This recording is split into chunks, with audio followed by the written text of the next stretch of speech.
Prej 12 objekteve me licenca aktive, të cilat u kontrolluan këto ditë, 3 nuk i plotësojnë kushtet minimale teknike për të operuar dhe të njëjtave do t'u hiqen licencat. Gjithashtu do t'u shqiptohen gjoba maksimale. Zëdhënësja e qeverisë Maria Miteva tha se aktualisht po kryen kontrolle dhe në 9 diskoteka të tjera që kanë licenca. Lidhur me këtë situatë, menjëherë do të dërgohet një kërkesë në Ministrinë e Ekonomisë për tërheqjen e licencave, ndalimin e veprimtarisë dhe zbatimin e të gjitha masave ndëshkuese të mundshme në përputhje me ligjin. Në terren janë mbi 10 ekipe që kryejnë kontrolle dhe do të vazhdojnë edhe gjatë ditës së nesërme. Çdo gjë do të verifikohet deri në detaj, deklaroi Maria Miteva, zëdhënëse e qeverisë. Ajo shtoi se do të kontrollohen dhe subjekte që nuk kanë licencë të vlefshme, por që kanë operuar në të kaluarën.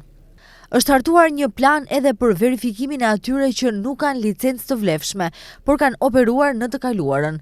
Ajo që ndodhi në Koçan nuk është thjesht një tragjedi e izoluar, por një simptom e një sistemi të kalbur, të trashëguar nga korrupsioni shumë vjeçar. Nuk do të mbyllim syt dhe nuk do të mbrojmë askënd, tha Maria Miteva, zëdhënëse e qeverisë. Pas zjarrit tragjik në diskotekën Puls, autoritetet po kryejnë kontrolle në të gjitha objektet gastronomike të kësaj natyre në vend. Në shënjestër janë klubet e natës, diskotekat dhe kabaret.